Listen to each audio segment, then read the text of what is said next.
The more political news I see, the more I realize just how little the majority of the United States really knows. Buyer's regret. You have so many people that were complaining about the price of eggs and the price of this and the price of that, that, you know, they thought that tariffs, they thought that everything that Trump said would lower the prices. Now, all of a sudden, they're beginning to research what a tariff really is. Beginning to see that when cost is added to something coming into this country, that the price gets raised proportionately. It's only common sense. It's buyer's regret. It's were you that naive, that stupid to think that if prices went up on one end, it wouldn't go up on the other? That you believed the lies? I mean, they should have taken a look and seen what jobs were lost during the last administration, the Trump administration. Yes, he came into the administration with the boom of the Obamas, but yet we left, it was a crash. Um, Money was given to people, lots of money. People had money because the pandemic was there.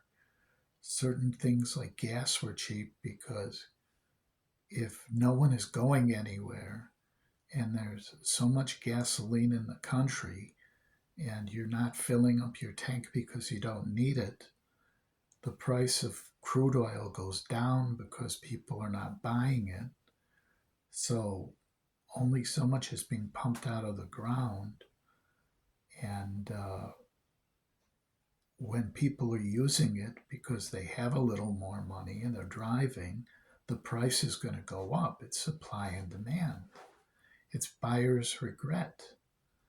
Um, Prices went up on goods during the pandemic because um, there was no one working.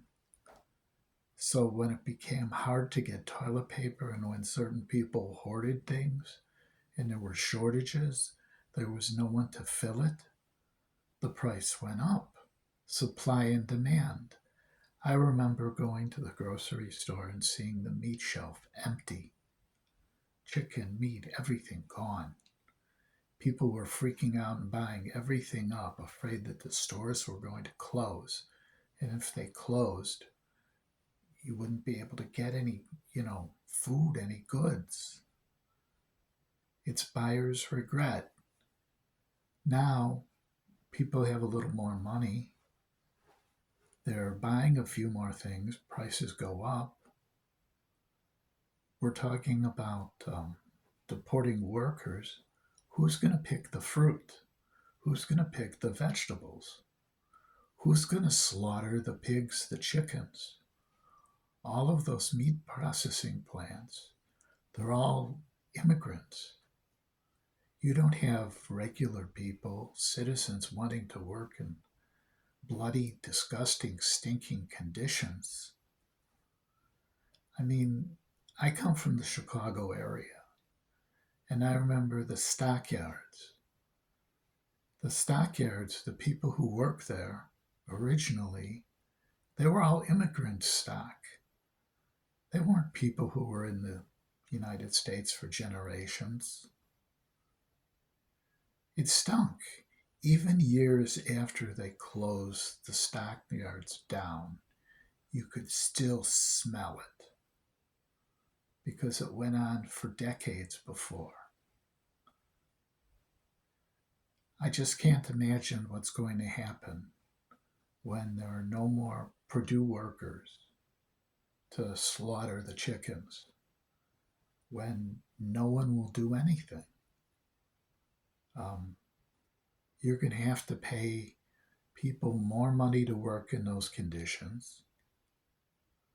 And when you do, the price of food is going to go up. It's not going to go down. People are already screaming about their vote.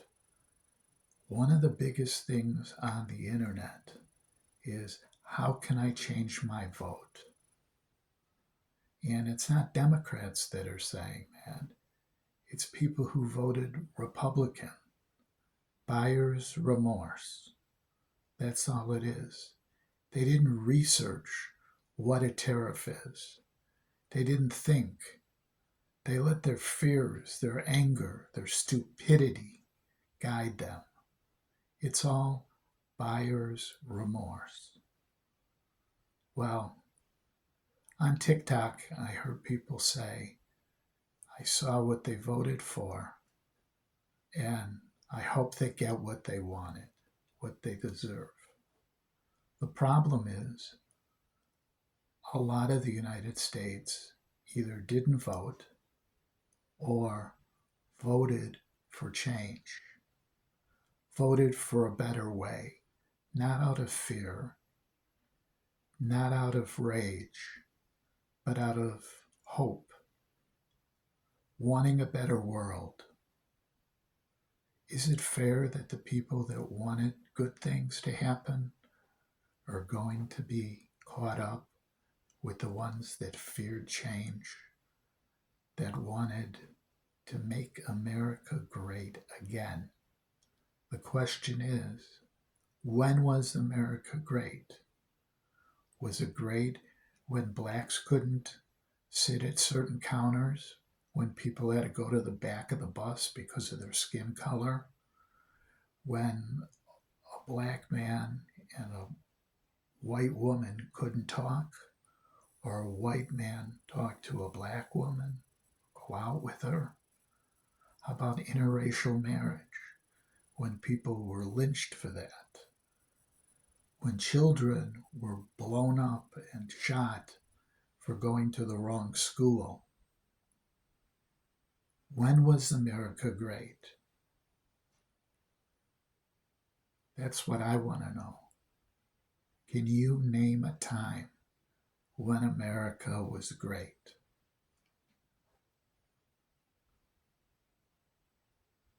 Maybe better under Obama? That's funny. Oh, well, he wasn't truly a black man. He was mixed. Is that what you're going to say? I just can't understand people. I thought we were moving forwards. I understand that Trump was a reaction by white America to the Obama presidency.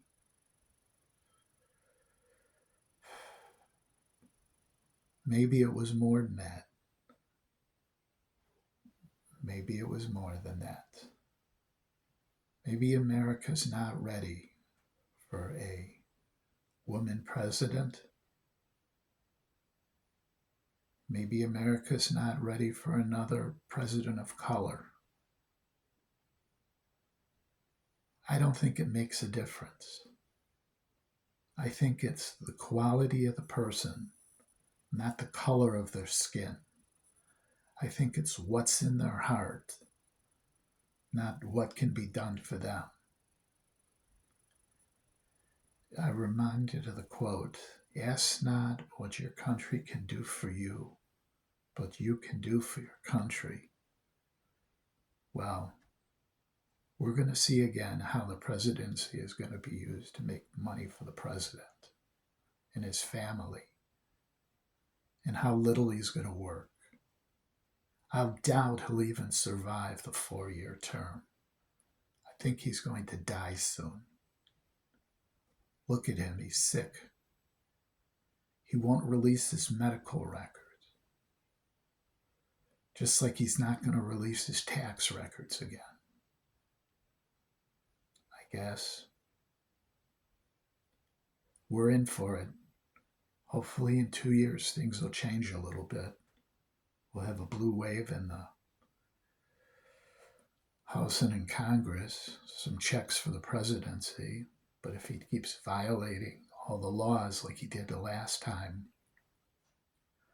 might not even matter. He did appoint a lot of judges in the Supreme Court. But here's the question. When a president is dictator, what does he need checks and balances for? What does he need the Supreme Court for? Maybe he just will abolish the Supreme Court, abolish Congress, the Senate. Hail Trump. Hail Trump. Maybe that's what MAGA can say next. After all, he's got the supporters with the tiki torches.